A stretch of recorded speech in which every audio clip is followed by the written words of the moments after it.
ఉపాధి హామీ కార్మికుల రోజువారీ కూలీ పెంచాలని మండల CPM party convener Gurajala Sridhar పేర్కొన్నారు.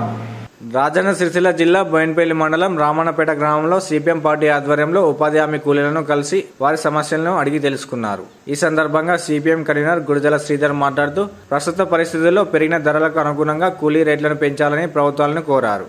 బీజేపీ ప్రభుత్వం ప్రతి ఏటా ఉపాధి హామీ బడ్జెట్ను తగ్గిస్తుందని వాపోయారు. ఉపాధి హామీ కూలీలకు రోజువారీ కూలీ 600 రూపాయలు చెల్లించాలని సిపిఎం పార్టీ పక్షాన ప్రభుత్వాలను డిమాండ్ చేశారు. ఈ కార్యక్రమంలో మండల CPM party convener Gurajala Sridhar, Ramannapet ఉపాధి కూలీలు పాల్గొన్నారు.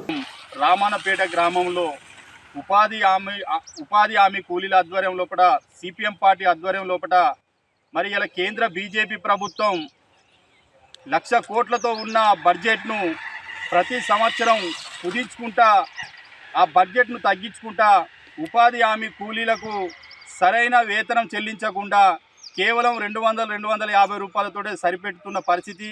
మరి ఇలా కేంద్ర బీజేపీ ప్రభుత్వం అన్ని రంగాలలో అడ్డగోలుగా ధరలు పెంచుకుంటూ పోతే మరి ఇలా ఉపాధి హామీ కూలీలకు మీరు ఇచ్చే 250 రూపాయలు అది ఏ మూలకు సరిపడడం లేదు.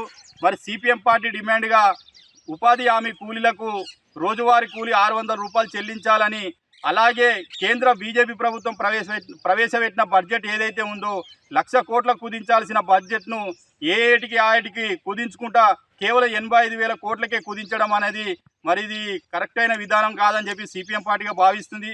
ఇప్పటికైనా కేంద్ర బీజేపీ ప్రభుత్వం ఉపాధి హామీ కూలీల కష్టాన్ని దృష్టిలో పెట్టుకొని వారికి రోజువారీ కూలీ 600 రూపాయలు చెల్లించవలసిన బాధ్యత ఈ కేంద్ర బీజేపీ ప్రభుత్వం మీద ఉంది. కాబట్టి ఖచ్చితంగా దిశగా ఆలోచించాలి.